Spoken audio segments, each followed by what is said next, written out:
అంటే కేసీఆర్ గారు హార్ష్గా కామెంట్ చేశారు, మూర్ఖపు ఆలోచన అని. సరే, అది ఆయనకు ఆ స్థాయిలో ఆయన అట్లా అనడం తప్పేం లేదు. బట్ నేనైతే ఒక ఉద్యమకారునిగా ఈ విగ్రహాన్ని నేను యాక్సెప్ట్ చేయనమ్మా. ఇది ఎప్పటికీ కూడా తెలంగాణ అస్తిత్వ ప్రతీకగా ప్రజల మనసుల్లో మిగలదు. రేపు అంటే కేసీఆర్ గారు ఒకవేళ ఆనాటి తెలంగాణ తల్లి రూపాన్ని అఫీషియల్గా జీవో రూపంలో విడుదల చేసి ఉంటే, జారీ చేసి ఉంటే ఇవాళ ఈ పరిస్థితి రాకపోయేది. ఎందుకంటే ఒక అధికారిక చిహ్నంగా ఒక్కసారి రిలీజ్ అయిన తర్వాత దాన్ని మార్చాలంటే కొన్ని ఇబ్బందులు ఉంటాయి, కోర్టులు కూడా రిస్క్లోకి వస్తాయి. రెండవది ఏంటంటే అంటే తెలంగాణ జాతీయ గీతాన్ని కూడా కేసీఆర్ గారు ఆ రోజే గుర్తించి ఉంటే అది కూడా బాగుండేది. అప్పుడు ఏమైందంటే కొంచెం అందశ్రీ గారు రాసిన పాట చాలా పెద్దగా ఉంటుంది, దాన్ని సింప్లిఫై చేశాడు కేసీఆర్. ఇది తప్పేం కాదు, ఎందుకంటే వందే మాతరం గీతం కూడా ఆనందమఠం నవలలో బంకించంద్ర చటర్జీ చాలా పెద్దగా రాశాడు. ఆయన ఎక్కువ చరణాలతో ఉంది, ఎక్కువ సంస్కృతంలో ఉంటుంది. అది సరళంగా లేదు, పాడుకోవడానికి కుదరదు అని చెప్పి ఆనాటి తిలక్ లాంటి వాళ్ళు దాన్ని సింప్లిఫై చేశారు. కేసీఆర్ గారు కూడా అట్లనే చేశారు. తర్వాత సింప్లిఫై చేసిన దానిలో కూడా కొన్ని పదాలను కేసీఆర్ గారు మార్చారు. సిరి వెలుగులు విరజిమ్మే సింగరేణి బంగారం, అనువనున్న నీతను ఒక సింగారం అనేది ఏదైతే ఉన్నాయో ఇవి కొన్ని కేసీఆర్ గారు చేర్చిన పదాలు ఉన్నాయి. కేసీఆర్ గారు చేర్చిన పదాలు అందశ్రీకి ఇష్టం లేదు, అందశ్రీ పూర్తి పాట కేసీఆర్కి ఇష్టం లేదు. ఈ వివాదంలో వేరే పాటను డిక్లేర్ చేయలేదు, ఈ పాటను కాదనలేదు, ఈ పాటను అఫీషియల్గా డిక్లేర్ చేయలేదు. 10 ఏళ్ళు గడిచిపోయినాయి. సో ఆయన అప్పుడే కనుక దీన్ని పాడించి రికార్డ్ చేసి దీన్నే అఫీషియల్గా జాతీయ గీతంగా ప్రకటించుంటే రేవంత్ రెడ్డికి అవకాశం రాకపోయేది. ఈ రెండు కేసీఆర్ చేయలేని. ఇప్పటికి కూడా అమరవీరుల స్తూపం ఇప్పటికీ ఇనాగ్రేషన్ నోచుకోలే, అది ప్రజలే దాన్ని ఓన్ చేసుకున్నారు. దానికి కూడా ఒక అఫీషియల్గా జీవో రావాల్సి ఉన్నది. కాకుంటే ఎక్కా యాదగిరిరావు గారు ఆ స్తూపం చేసిన వారికి ఆ గవర్నమెంట్ డబ్బులు ఇవ్వలేదు, బ్రహ్మానంద రెడ్డి గవర్నమెంట్, తర్వాత పివి నరసింహారావు గవర్నమెంట్, అప్పుడు పివి నరసింహారావు గవర్నమెంట్ డబ్బులు ఇవ్వలేదు, తర్వాత వచ్చిన వెంగళరావు గవర్నమెంట్ డబ్బులు ఇవ్వలేదు. పాపం సొంత డబ్బులతోని నిర్మించుకున్నాడు ఆయన. ఒక ఫస్ట్ ఇన్స్టాల్మెంట్ ఏదో కొద్దిగా ఇచ్చారు జిహెచ్ఎంసీ వాళ్ళు. ఆయన ఇప్పటికి ఒకటే అడుగుతాడు, నాకు డబ్బులు ఇవ్వకపోయినా పర్వాలేదు, ఉన్నాడు, బతికే ఉన్నాడు, ఆ కనీసం నేను చనిపోయే లోపల దాన్ని ఇనాగ్రేట్ చేయండి. 10 సంవత్సరాలు టీఆర్ఎస్ నాయకులకు చెప్పాడు, కేసీఆర్ గారికి చెప్పాడు, కానీ అది నోచుకోలేదు. నేను రేవంత్ రెడ్డి గారిని రిక్వెస్ట్ చేస్తున్నా, దాని రూపాన్ని మార్చకుండా, దాన్ని ఏం ముట్టుకోకుండా ఒకరోజు పోయి అఫీషియల్గా దాన్ని జీవో ద్వారా రికగ్నైజ్ చేయండి. ఇప్పటివరకు ఆయన ఎప్పుడు నాకు అమరవీరుల స్తూపం దగ్గర అమరులకు నివాళులు అర్పిస్తున్న ఫోటో కూడా నాకు దొరకలేదు.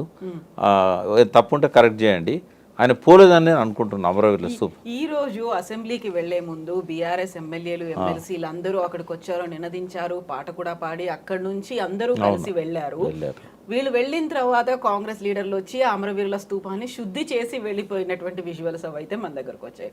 బట్ అక్కడ ఆ సభలో సీఎం రేవంత్ రెడ్డి ఒక మాట అంటున్నాడు, తెలంగాణ సోనియమ్మ ఇస్తేనే వచ్చింది, సోనియమ్మ లేకపోతే ఒక తరం మళ్ళీ ఎదురు చూడాల్సిన పరిస్థితి ఉండేది అని స్వయంగా కేసీఆరే చెప్పారు. అలాంటప్పుడు బీఆర్ఎస్ లీడర్లు ఎందుకు రాలేదు, కేసీఆర్ కూడా ఎందుకు రాలేదు అనేటువంటి ఒక ప్రశ్న వేస్తున్నారు.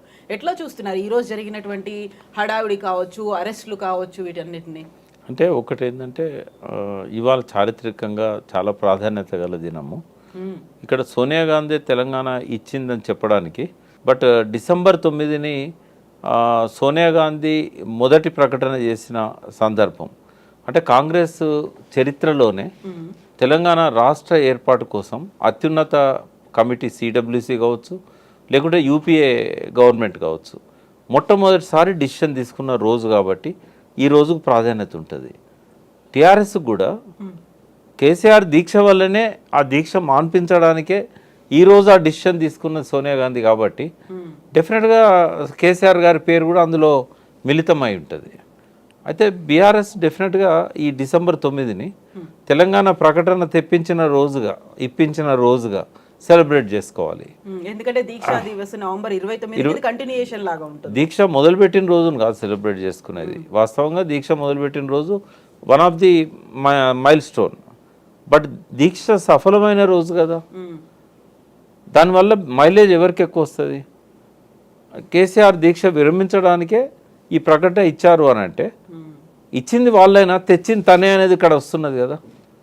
ఇంకొకటి కూడా వస్తుంది, డిసెంబర్ 9ని కాంగ్రెస్ క్లెయిమ్ చేసుకోవడానికి లేదు. ఎందుకు అనంటే ప్రకటన ఇచ్చి అటకెక్కిచ్చిందిగా.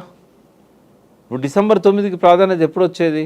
నువ్వు డిసెంబర్ 23 నాడు ఇంకో ప్రకటన నువ్వు చేయకపోయి ఉంటే డిసెంబర్ 9కి మీరు క్లెయిమ్ చేసుకోవచ్చు.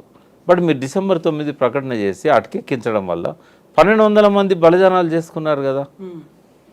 ఎందుకు అటకెక్కించామో ఒక ప్రాపర్ రీజన్ కానీ ఏది చేయలేదు కదా. ఆ రోజు కనుక సోనియా గాంధీ ఒక చిన్న పని చేసి ఉంటే అసలు ఇంతమంది చనిపోయే వాళ్ళే కాదు. ఏమనంటే ఏ పరిస్థితులల్లో నేను దీన్ని వాయిదా వేయాల్సి వచ్చింది. సరే చిదంబరం చెప్పేది అఫీషియల్గా హోమ్ మినిస్టర్గా అని చెప్తాడు, సంప్రదింపులు జరపాల్సిన అవసరం ఏర్పడ్డది, ఎందుకంటే ఈ డిసిషన్ వల్ల ఆంధ్రలో వ్యతిరేకత వచ్చింది, అది దాన్ని అధికారికంగా చేయనియండి. బట్ సోనియా గాంధీ తెలంగాణకు వచ్చి ఉద్యమ నాయకులను, కార్యకర్తలని, కాంగ్రెస్ నాయకులను అందరిని పిలుచుకొని ఆన్ ది రికార్డు కావచ్చు, ఆఫ్ ది రికార్డు కావచ్చు, లగడపాటి వీళ్ళంతా కూడా రాజీనామా చేస్తే నా గవర్నమెంట్ కూలిపోతుంది, నా గవర్నమెంట్ కూలిపోయాక నేను ఇచ్చిన నిర్ణయాన్ని అమలు చేయలేను, కాబట్టి నా నిర్ణయాన్ని అమలు చేయాలంటే నాకు ఒక అనువైన సమయం రావాలి, నా ప్రభుత్వాన్ని కాపాడుకోవాలి కదా ముందు మీకు ఇచ్చిన ఈ అమలు చేయాలంటే. ఇది అర్థం చేయించుంటే ఎవరు ఆవేశంతో ఎమోషనల్ అయ్యి సోనియా గాంధీని తిడుతూ లెటర్స్ పెట్టేవాళ్ళు కాదు, కాంగ్రెస్ను తప్పుపట్టేవాళ్ళు కాదు. ఈ కాలయాపన కోసమే నేను ఈ శ్రీకృష్ణ కమిటీ వేశాను. శ్రీకృష్ణ కమిటీ కూడా తెలంగాణకు రికమెండ్ చేస్తుంది, మీరేమీ ఆందోళనకు గురి కావద్దు అని చెప్పుంటే జయశంకర్ లాంటి వాళ్ళకి క్యాన్సర్ వచ్చేది కాదు అని ఎంత మదనపడ్డాడు. 5 రోజులు అన్నం తినలేదు, ఎవరితో మాట్లాడలేదు. ఎప్పుడైతే డిసెంబర్ 23 ప్రకటన వచ్చిందో, అంటే ఆయన చేతులతో రాసిన ప్రకటన డిసెంబర్ 9. అంటే విపరీతమైన మానసిక ఒత్తిడి గురై ఆ స్ట్రెస్ వల్ల ఆయన క్యాన్సర్ వచ్చింది. అంటే ఇట్లాంటి అన్ని అనర్థాలు జరిగాయే కాదు. మరి ఈ తప్పు కూడా సోనియా గాంధీ మోయాలి కదా. 1200 మంది బలిదానాలకు తనే కారణం కదా. ఆ మాటకు వస్తే కాంగ్రెస్ క్రియేట్ చేయాలనుకుంటే 56 నుంచి ఇప్పటిదాకా కాంగ్రెస్ ఏం చేసింది అనేది కూడా చర్చనీయాంశం అవుతుంది. అందుకని తెలంగాణ ప్రజలు కూడా కేసీఆర్ని ఎందుకు ముఖ్యమంత్రిగా ఫస్ట్ టర్మ్ గెలిపించారంటే కాంగ్రెస్ వెనకాల చాలా చరిత్ర ఉంది, అదంతా తెలంగాణ వ్యతిరేక చరిత్ర. కాబట్టే వాళ్ళు ఆ క్రెడిట్ ఆమెకి ఇవ్వలేదు, ఆ క్రెడిట్ కేసీఆర్కి ఇచ్చారు. అయితే ఇప్పుడు ఏంటంటే ఇవాళ ఈ పరిణామాలన్నీ కూడా కొన్ని అయితే నాకు నచ్చలేదమ్మా. నంబర్ 1 ఏంటంటే ఇటువంటి ఒక మంచి చారిత్రక దినం, మంచి అకేషన్, ఈరోజు టీషర్ట్స్ వేసుకొని వాటి మీద అదాని రేవంత్ రెడ్డి బొమ్మలు పెట్టుకొని పోవాల్సిన అవసరం లేకుండే. అది ఇష్యూయే. అదాని రేవంత్ రెడ్డి స్నేహం అనేది తెలంగాణకు మంచిది కాదనేది ఏదైతే ఎక్స్పోజ్ చేయాలనుకున్నారో బీఆర్ఎస్ 100% అది చేయాల్సిందే. కానీ ఈ అకేషన్ ఎంచుకోవడం అనేది కరెక్ట్ కాదు. ఉదాహరణ మార్నింగ్ సెషన్లో తెలంగాణ తల్లి గురించి భావోద్వేగాల విషయంలో గట్టిగా మాట్లాడి వారి అభిప్రాయాన్ని రికార్డ్ చేసి అవసరమైతే సభ నుంచి వాకౌట్ చేసి మళ్ళీ బయటకు వచ్చి లంచ్ తర్వాత మళ్ళీ రేవంత్ రెడ్డి అదాని బొమ్మలతో పోయి ఉంటే దానికో ప్రాధాన్యత ఉండేది. లేకపోతే వాళ్ళ మాటలకు రికార్డ్ అయితే ఇంకోటి ఏంటంటే ఈరోజే కాకుండా అసెంబ్లీ ఇంకా ఉంది కదా, రేపైనా పోవచ్చు కదా. అది అంటే నేను అనేది ఏంటంటే ఈ అకేషన్ను వాళ్ళు ఆ రకంగా మిస్యూజ్ చేసుకున్నారేమో అనేది నా భావన. బయట ఎంత మాట్లాడినా అది రికార్డు కాదు. రెండవది ఏంటంటే వాళ్ళు ప్రొటెస్ట్ చేయడము, వాళ్ళని లోపలికి రానియకపోవడము. అంటే ఒకటి ఏంటంటే నేను కూడా కనుక్కున్నా, నాకు తెలిసి అసెంబ్లీ ప్రోటోకాల్స్ అంటూ ఈ డ్రెస్ కోడ్ గురించి ఏం లేవు. బట్ ఒక సాంప్రదాయం ఏంటంటే ఏమన్నా పెట్టుకొని లోపలికి వచ్చినప్పుడు ఆబ్జెక్షన్ చేస్తారు. ఈ అదాని రేవంత్ రెడ్డి బొమ్మలు వేసుకో ఒకవేళ నిజంగానే టీషర్ట్స్ మీద పోయి ఉంటే నాకు తెలిసి రూలింగ్స్ అయితే ఏమున్నట్లేవు, ఏది టీషర్ట్స్ మీద లోపలికి రావద్దు. ఎందుకంటే చాలాసార్లు చాలామంది ఎమ్మెల్యేలు టీషర్ట్స్ మీద లోపలికి పోయారు. ఇదే క్వశ్చన్ బీఆర్ఎస్ కూడా అడుగుతుంది. ఈ రోజు రాహుల్ గాంధీ పార్లమెంట్ కి ఇలాగే అటెండ్ అయ్యారు కదా, ఆయన కూడా టీషర్ట్ వేసుకుని అదాని బొమ్మతోనే వచ్చినప్పుడు అంటే పార్లమెంట్లో కానీ అసెంబ్లీలో కానీ ప్రోటోకాల్స్ అయితే లేవు. బట్ స్పీకర్స్ ఎప్పుడైనా రూలింగ్ ఇచ్చుంటే అది డెఫినెట్గా అనివార్యత అవుతుంది. ఇప్పుడు రాహుల్ గాంధీని అక్కడ పార్లమెంట్లో అలౌ చేసినప్పుడు ఇక్కడ వీళ్ళని కూడా అలౌ చేయాలి. కాబట్టి అది గవర్నమెంట్ తప్పుడు నిర్ణయంగానే భావించాలి. వీళ్ళని లోపలికి రానియకపోవడం అనేది ఆక్షేపణీయం. వీళ్ళు కూడా ఈ సందర్భాన్ని ఉపయోగించుకోకపోయి ఉంటే ఇంకా బాగుండేది. ఎందుకంటే తెలంగాణ తల్లి మీద వాళ్ళ నిరసనను అసెంబ్లీ సాక్షిగా లోపల చేస్తుంటే చాలా మైలేజ్ వచ్చేది. తెలంగాణ ఉద్యమకారుల మనోభావాల మీద ఒక పాజిటివ్ ఎఫెక్ట్ ఉండేది. బట్ అది చేయలేకపోయారు. బయట ప్రొటెస్ట్ చేశారు, బట్ అది అంతగా లోపల చేసినంతగా ప్రభావితం అయితే చేయలేదు. అది అయితే ఇంకొక విషయం కూడా ఇక్కడ నేను చెప్పదలుచుకున్నా. ఇందాక రేవంత్ రెడ్డి ఒక మాట అన్నాడు, ఇదేంటంటే ప్రతి ఒక్కరము మన తల్లిని అందులో చూసుకోవచ్చు అని. బయట ఒక అతను మాట్లాడుతుంటే విన్నా నేను, రేవంత్ రెడ్డి బిడ్డ, రేవంత్ రెడ్డి మనవడు వాళ్ళ తల్లులను అందులో చూసుకుంటారేమో కానీ తెలంగాణ ప్రజలు ఎవరు వాళ్ళ తల్లులను అందులో చూసుకోరు అని చెప్పి. అంటే ఒక విమర్శ కూడా బీఆర్ఎస్ వర్గాల నుంచి వచ్చింది. ఆ విగ్రహాలు రేవంత్ రెడ్డి డాటర్ లాగా ఉన్నాయి అనేది పక్కన ఫోటోలు కూడా పెట్టి ట్రోల్ చేశారు. అంటే ఎందుకు ఇట్లాంటి రూపం వచ్చింది అనేది ఒకటి. సెకండ్ ఏంటంటే రెండు చేసింది గంగాధరే. First professor Gangadhar. సరే, ఆయన ప్రతిభను గుర్తించి ఒక ఇన్ఛార్జ్ వీసీగా పెట్టారు. రేపు ఆయనే కన్ఫర్మ్ అవుతాడేమో, ఎందుకంటే ఆ సెర్చ్ కమిటీ ఇంకా రిపోర్ట్ ఇవ్వలేదు. అయితే సెర్చ్ కమిటీ రిపోర్ట్ ఇచ్చే వరకు ఆయనను పెట్టారు. గొప్ప చిత్రకారుడు అందులో ఏం అనుమానం లేదు. బట్ ఫస్ట్ క్యాలెండర్ కూడా ఆయన వేసిందే. ఇక్కడ ఇంకొక అంశం ఏంటంటే ఆ రోజు గంగాధర్ సాక్ష్యం ఎంతోమంది మేధావులతోని డిస్కస్ చేసి ఆ రూపాన్ని కేసీఆర్ గారు ఫైనల్ చేశారు. అది కేవలం కేసీఆర్ మనసులోంచి వచ్చిన రూపం కాదు. అది ఆ రోజు డిస్కషన్లో పార్టిసిపేట్ చేసిన వాళ్ళల్లో చాలామంది బీఆర్ఎస్కు సంబంధం లేని వాళ్ళు, ఇంటలెక్చువల్స్ ఉన్నారు, కవులు ఉన్నారు. వాళ్ళు ఎవరు టీఆర్ఎస్ కాదు, తెలంగాణ కోరుకున్న వాళ్ళు. బట్ వాళ్ళందరి సమక్షంలో కొన్ని సజెషన్లు కేసీఆర్ ఇచ్చాడు. ఇంకోటి, దేవతలాగా కిరీటం పెట్టాలనేది కూడా భరతమాత విగ్రహంలో కిరీటం ఉంది. రాజా రవివర్మ దేవతలంటే ఇట్లాగే ఉంటారని చెప్పి మనకు చూపెట్టాడు. ఆయన చిత్రాలన్నింటిలో కిరీటం ఉంటుంది. కాబట్టి తెలంగాణ తల్లి అంటే ఒక దైవ భక్తి, ఒక ఆరాధనా భావం, ఈ తల్లికి అన్యాయం జరిగిందనే ఒక భావోద్వేగం, అది రావడానికి అది పెట్టారు. అది అయితే దాన్ని తీసేసి ఒక సాధారణ తెలంగాణ తల్లిగా పెట్టాలనుకున్నప్పుడు ఆ భావన రాదు. సామాన్యులు కనెక్ట్ చేసుకోవట్లేదా, ఇది మాకు ప్రతిబింబంగా కనిపిస్తోంది అనే భావన రావట్లేదా? ఎందుకంటే ఈరోజు సభలో ఎమ్మెల్యే కూనంనేని అదే మాట అన్నారు, అవి అభయహస్తం కాదు, ఆశీస్సులు ఇస్తున్నట్టుగా ఉంది, రిప్రజెంట్ చేస్తోంది సామాన్య మహిళని, ఒక తల్లిని రిప్రజెంట్ చేసేలా ఉంది విగ్రహం అనే మాట. అంటే సాధారణ ప్రజలు ఏంటంటే దాన్ని రిసీవ్ చేసుకుంటారా లేదా అనే దానికంటే వాళ్ళ మనసుల్లో ఇప్పుడు కళ్ళు మూసుకుంటే గుర్తొచ్చేది పాత విగ్రహమే.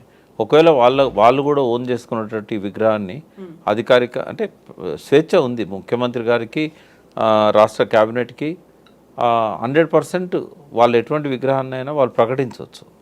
కానీ గతంలో ప్రజల మనసుల్లో ఉన్నదాన్ని మార్చడం అంత ఈజీ కాదు. ఒకవేళ రేపు ఇది అంటే ఉన్న వాటిని అయితే తొలగించలేరు కదా. కాకుంటే కేటీఆర్ ఒక మాట అయితే అన్నారు, ఇప్పుడు మీరు రాహుల్ గాంధీ తండ్రి రాజీవ్ గాంధీ విగ్రహాన్ని అయితే అక్కడ పెడుతున్నారు, ఆ విగ్రహం కాదు మేము కోరుకుంది, మేము తెలంగాణ తల్లి విగ్రహం అనుకున్నాం, మేము వచ్చిన తర్వాత ఆ విగ్రహాన్ని తొలగించి ఖచ్చితంగా మేము అనుకున్న తెలంగాణ తల్లి విగ్రహాన్ని అక్కడ ఏర్పాటు చేస్తామని. మళ్ళీ బీఆర్ఎస్ ప్రభుత్వం వచ్చిన తర్వాత ఈ విగ్రహం పోతుంది, మళ్ళీ పాత విగ్రహమే వస్తుంది అనేటువంటి, ఏ ప్రభుత్వం వచ్చినా ఇలాంటి మార్పులు అనేవి ఉంటాయి. అది ఎమోషనల్గా కోపంతో అన్నాడు. ఒక విగ్రహాన్ని పెట్టిన తర్వాత తీసేయడం కరెక్ట్ కాదు. నేను అడిగాను కేసీఆర్ గారిని, కాసు బ్రహ్మానంద రెడ్డి విగ్రహం ఎందుకు ఉండాలి ఇక్కడ, తర్వాత ట్యాంక్ బండ్ మీద ఉన్న కొన్ని విగ్రహాలు మనకు అవసరమా, వాటిని జాగ్రత్తగా మనం బాక్స్లో పెట్టి డ్యామేజ్ కాకుండా అమరావతికి పంపిద్దాము, కొంచెం టైం తీసుకుందామని అన్నాడు. అంటే ఎంత టైం కావాలి అన్నాను. అంటే ఇక్కడ లా అండ్ ఆర్డర్ ఇష్యూస్ వస్తాయి, గవర్నర్ చేతిలో ఉంది, ఈ తెలంగాణ 10 ఏళ్ళు టర్మ్ అయిపోయిన తర్వాత నెక్స్ట్ మనం ఆ పని చేద్దామని అన్నాడు. అంటే మనస్ఫూర్తిగా అన్నాడు ఆయన, ఏదో నన్ను మరిపించడానికి అనలేదు ఆయన. ఈ 10 ఏళ్ళ టైం ఏదైతుందో ఉమ్మడి రాజధాని, సరే వాళ్ళు ఇక్కడ సెక్రటరియట్ లేపుకొని పోయినా కూడా సందర్భం వచ్చింది కాబట్టి చెప్తున్నా, సెక్రటేరియట్ వెంటనే తిరిగి కట్టాలనే ఆలోచన ఎందుకు వచ్చింది అనేది అంటే ఆయన చెప్పలేదు నాకు. నా మనసులో ఉన్న అభిప్రాయం ఏంటంటే మళ్ళీ జగన్ వచ్చి ఎక్కడ ఆక్యుపై చేస్తాడు, చంద్రబాబు ఖాళీ చేసిపోయాడు జే బ్లాక్, జగన్ ఏమో ఇక్కడే ఉండి పరిపాలన చేయాలనుకున్నాడు. మళ్ళీ ఆఫీసు జే బ్లాక్ షిఫ్ట్ చేస్తే ఇంకా 10 ఏళ్ళ దాకా ఆయన ఇక్కడే తిష్ట వేస్తాడు. అది కూడా ఒక ఇంపార్టెంట్ థింగ్. కాకపోతే కేసీఆర్ ఎప్పుడు తను చేయాలనుకున్న దాన్ని సూటిగా చెప్పాడు, ఆయన వాస్తు మీదకి డైవర్ట్ చేశాడు. అది అట్లాగే సెక్రటేరియట్ కానీ ఏవైనా కూడా ఆయన ఈ 10 ఏళ్ల పాటు కాలపరిమితి ఉన్నది కాబట్టి ఆయన ఈ విగ్రహాలను పంపించలేదు. అయితే ఇక్కడ రాజీవ్ గాంధీ విగ్రహాన్ని కూడా తీయాల్సిన అవసరం లేదు. తెలంగాణ తల్లి కోసం పెట్టిన జాగాలో ఈయన రాజీవ్ గాంధీ విగ్రహాన్ని పెట్టినా కూడా రాజీవ్ గాంధీ విగ్రహాన్ని తీయకుండానే ఇంకొక అక్కడి దగ్గరలోనే ఇంకొక ప్లేస్ క్రియేట్ చేసి అక్కడ తెలంగాణ తల్లి పెట్టవచ్చు. అదేం పెద్ద కష్టమైన పని అయితే నేను అనుకోవడం లేదు. చాలా పెద్ద స్పేస్ ఉంది ఆడ. ఆల్రెడీ అమరవీరుల స్తూపం ముందు తెలంగాణ తల్లి బొమ్మ ఉన్నది, అది లేదని కాదు అది. మరి ఇప్పుడు రేవంత్ రెడ్డి అది కూడా మారుస్తాడా? అది తెలంగాణ తల్లి విగ్రహము బంగారు పూతతోని, ఒరిజినల్ బంగారు పూతతో ఉంది. ఏదో అమరవీరుల స్తూపం ఏదైతే అది కట్టిన్లో కొత్తగా దీని పక్కనే జ్యోతి అక్కడ దానికి ఎదురుగా ఉందిగా తెలంగాణ తల్లి విగ్రహం. అంటే మళ్ళీ కూడల్లో పెడితే మంచిదే, లోపల పెట్టే బదులు. ఒకవేళ కూడల్లో పెట్టాలనుకున్నప్పుడు ఇంకొక ప్లేస్ ఐలాండ్ క్రియేట్ చేయవచ్చు. ఆడ ఐలాండ్లో పెట్టుకోవచ్చు, ఇబ్బంది ఏం లేదు. ఇప్పుడు కొంచెం పైకి వచ్చాక ఇప్పుడు సెక్రటరియట్ ముందు నుంచి మనం స్ట్రేట్ పోతున్నప్పుడు ఇమ్మీడియట్ లెఫ్ట్ తిరిగి అక్కడ ఫస్ట్ లెఫ్ట్ ఆడ కూడా ఒక ఐలాండ్ క్రియేట్ చేయవచ్చు. ఇంకా ఐలాండ్స్ ఎన్నైనా క్రియేట్ చేసుకోవచ్చు, ఎక్కడైనా పెట్టుకోవచ్చు. పాత విగ్రహాలను తొలగించాలనుకున్నప్పుడు అతను ప్రజలకు ఆమోదం కాని వ్యక్తి అయితే తొలగించవచ్చు. రాజీవ్ గాంధీ ప్రజలకు ఆమోదం కాని వ్యక్తి కాదు.